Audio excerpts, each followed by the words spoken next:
C'est bon, Sylvain? Super, c'est bon pour moi. C'est bon? Super, merci Lucille, super, merci beaucoup. Ça a été? C'était génial. C'était vrai et tout, c'était top.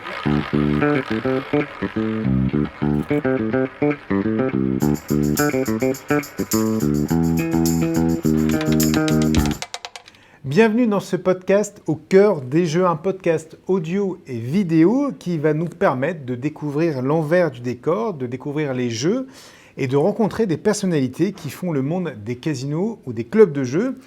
Et on va découvrir aujourd'hui le parcours professionnel, mais pas que, de Lucille Denos. Bonjour Lucille. Bonjour. Merci de nous accueillir ici au sein du Club Barrière à Paris, sur les Champs-Élysées. Directrice des jeux ici au club, et également directrice du Poker Barrière. Alors dans la vraie vie, on se tutoie parce que ça fait longtemps qu'on se connaît. Très longtemps, oui. Donc du coup, j'ai de pouvoir qu'on se tutoie. Et avant d'en savoir un petit peu plus sur ton parcours, on a un petit cadeau en fait. À chaque fois qu'on commence ce podcast, c'est un mug au cœur de jeu. Donc je vais te le donner et je vais te poser une première question. Quand tu travailles, qu'est-ce que tu y mets dedans, dans ce mug? Je mettrai un grand café au lait sans mousse. Un grand café au lait sans mousse. Sans mousse. Ok, sans mousse, ça c'est important. Au club, Okay. ils le savent bien, sans mousse, parce que si on boit un café avec le mousse, des fois on a un moustache. Un petit moustache, ouais, effectivement. Et donc ta carrière, tu l'as commencé en Angleterre, c'est bien ça? C'était quoi ton premier casino? Le premier casino, c'était pour Pleasurama, Tiberius à Ramsgate, dans le Kent. Dans le Kent. Alors, comment est-ce que tu es arrivé? Comment est-ce que tu as intégré ce monde des casinos? Pur hasard, mais moi j'ai toujours su que je voulais voyager. C'est la seule chose que je voulais faire. Et j'étais serveuse dans un restaurant l'été. Et il y a le frère d'une autre serveuse qui est venu dire coucou. Et il est arrivé à l'entrée du restaurant avec une chemise hawaïenne, bronzée. Et j'ai dit, mais il fait quoi ton frère? Elle m'a dit, mais il est croupier sur les bateaux. Et je me suis dit, ah, ok, croupier, on peut voyager. Et peu de temps après, il y avait une école de jeu dans le casino-là, Tiberius à Ramsgate. Et quand j'ai vu l'annonce, je me rappelais de cette apparition en chemise hawaïenne. Et je me suis dit, je vais tenter ma chance et j'ai postulé pour faire l'école de jeu. Alors, tu as fait cette école de jeu et en Angleterre, la première fois que tu t'es retrouvée à table comme croupière, est-ce que tu t'en souviens? Ah oui. Ah, ouais. Je pense que tout le monde se souvient du premier passage à table. Tout le monde est arrivé dans le pit, donc au centre des tables, et le pit manager distribuait les postes. Il m'a dit d'aller AR2, et j'étais figée sur place, impossible de bouger. Donc il m'a dit, Lucille, roulette, tout. Et j'étais là, et puis il y a quelqu'un qui m'a poussé dans le dos. Et c'était parti. Une fois que j'ai pris la place à la table, j'ai envoyé la bille et c'était parti. Mais j'étais tétanisée. Je ne suis pas le seul à te poser des questions. Regarde, découvre qui te pose une question. Bonjour tout le monde, bonjour Damien et bonjour maman. Je prends 2 petites secondes juste pour te dire d'abord que je suis très fier de toi et très admiratif sur tout ce que tu as réussi dans ta vie privée et dans ta vie professionnelle. J'ai vraiment un bel exemple à suivre. Et ma question est la suivante. Nous sommes déjà nombreux à savoir que tu as travaillé en Angleterre et en France, mais peux-tu nous dire s'il y a d'autres casinos dans d'autres pays autour du monde dans lesquels tu aurais travaillé? Voilà, gros bisous. C'est pas cool, hein? Si, c'est très cool, c'est très cool. Et pour répondre à sa question, effectivement, cette formation que j'ai faite à Ramsgate, j'avais très rapidement postulé pour travailler sur les bateaux. J'ai eu de la chance, j'étais retenue, donc j'ai travaillé sur les bateaux aux États-Unis, côte Est, côte Ouest. Ensuite, j'ai travaillé en Afrique du Sud, j'ai travaillé au Liban. Je suis rentrée en Angleterre, retravaillée en Angleterre, je travaillais à Londres. Et puis, j'avais envie de voyager à nouveau. Et j'ai postulé pour Deauville, pour la France, en pensant que c'était mon deuxième tour du monde. Et 36 ans plus tard, je suis toujours ici. Qu'est-ce que tu retiens de cette place mythique qu'est Deauville? Deauville, c'est mon casino d'attache, c'est mon casino de cœur. Et c'est un casino qui est magnifique et que on a connu des parties de roulette française, des parties de craps. J'ai appris d'autres jeux en arrivant à Deauville. Donc, c'est un casino mythique. Et après, on a commencé le poker aussi. Donc, j'ai beaucoup d'attaches pour Deauville. Qu'est-ce qui t'a le plus manqué de l'Angleterre quand tu es arrivé en France? 2 choses. Ma famille, évidemment, et le fish and chips.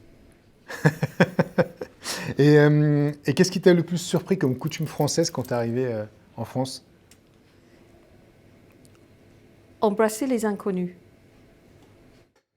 Parce que quand on fait les bisous, si c'est entre famille et entre amis, oui. Mais des fois, c'est quelqu'un qui est présenté, qui c'est un ami d'un ami, et tout le monde s'embrasse. Donc quand j'étais là au début, je me suis dit, embrasser les inconnus. C'est vrai que ça surprend toujours beaucoup les traditions françaises du bisou. Et par rapport au métier de croupier, entre l'Angleterre et la France, est-ce que tu vois, ou par rapport à d'autres casinos du monde, c'est quoi la principale différence que tu as entre croupier en France et croupier dans les autres pays? Pour être tout à fait honnête, je ne vois pas beaucoup de différence entre l'Angleterre et la France pour ce qui concerne ce qui se passe à table. C'est juste la réglementation qui est différente. D'où l'utilité justement de pouvoir apprendre le métier, de voyager grâce à ce métier partout dans le monde. On a une personne, c'est Brian, qui te pose une question. Bonjour Lucille, petite question pour toi. Je me demandais comment tu t'es retrouvée à t'occuper du poker et à organiser des événements aussi importants et à devenir un peu la Queen of Poker français. Alors, the Queen of Poker, Lucille Denours. Comment je me suis trouvée dans le poker? En 2007, quand le poker était autorisé dans les casinos.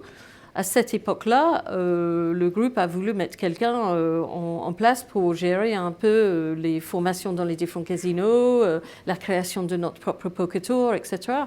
Et ils m'ont demandé de le faire. Et qu'est-ce qui te plaît le plus dans l'organisation de ces tournois depuis plus de 10 ans, depuis 15 ans maintenant? L'histoire d'être impliqué dans le marketing, d'être impliqué dans le RH, dans le recrutement, que je faisais un petit peu à Deauville avec ton frère il y a bien longtemps. Mais oui, c'est tous les autres aspects qui sont réunis ensemble pour créer un tournoi de poker. Ce n'est pas purement poker. Et donc, ça me permet d'épanouir professionnellement et personnellement dans les domaines que je ne maîtrisais pas. Et maintenant, de mettre tout ça ensemble pour l'organisation d'un tournoi qui se fait dans des bonnes conditions, c'est ça que j'aime. Il y a des directeurs de jeu qui sont très superstitieux, surtout à moins l'ancienne, qui mettent du sel sous la table, etc. Est-ce que Lucille Denours, en tant que directrice des jeux, directrice de poker, elle est superstitieuse? Pour les jeux, purement, non. Je ne suis pas superstitieuse. Au contraire, je n'aime pas mettre de pression sur mes employés parce on travaille dans un monde de jeux de hasard. Moi, ce qui est important, c'est de mettre la bonne personne à la bonne table, la personne qui a les compétences, qui peut gérer la partie correctement. S'ils perdent, c'est un joueur qui est heureux. Et lui, il va faire de la publicité et il revient. Par contre, personnellement, je suis superstitieuse et j'ai une petite anecdote. C'est qu'à Deauville, le premier jour, quand je suis arrivée pour travailler, il y a 2 escaliers à Deauville et j'ai pris l'escalier de droite. Et à la fin, quand je suis partie, j'ai pris l'escalier de gauche pour descendre. Et depuis ce jour, je fais toujours ça. Toujours droite. Et des fois, j'arrive avec des gens qui orientent vers l'autre et je dis, je vous trouve là-haut. Je monte toujours ce même escalier. Alors Lucille, tu étais une des premières à faire confiance à Cyrus Casino Academy. On est en 2004 à Lyon. Et tout à l'heure, tu parlais de mon frère. En fait, mon frère, il a une question pour toi. Oh non, c'est encore une surprise. Bonjour Lucille. Ça va? Quelle est ta brasserie préférée à Lyon? Ah, comment il s'appelle? Oui. Un vieux monsieur, qui est très très vieux, je crois qu'il n'est plus de ce monde. Je ne sais pas, je ne me souviens plus du nom. C'est Paul Bocuse. Oui, c'est ça. Ouais. Voilà, cette petite anecdote par là pour te dire que tu as toujours été une fidèle en fait, de Cyrus Casino, et merci depuis le début, depuis plus de 20 ans maintenant. Et maintenant qu'on travaille régulièrement ensemble, ça a toujours été pour toi très importante d'accompagner les croupiers débutants, de leur expliquer, d'être très pédagogue. Oui, bien sûr. Je pense que le fait d'avoir fait ce parcours moi-même, je me souviens très, très bien de l'école de jeu que j'ai eue et l'accompagnement que j'ai eu après, qui m'a lancé dans ma carrière. Donc oui, travailler avec Cyrus, je me souviens à Deauville, quand il y avait des écoles, je descendais à Cyrus pour avoir le premier choix sur les candidats pour Deauville par la suite. C'est pas pour te faire des fleurs, mais la qualité de la formation est très bien. Le choix des candidats, on le fait ensemble.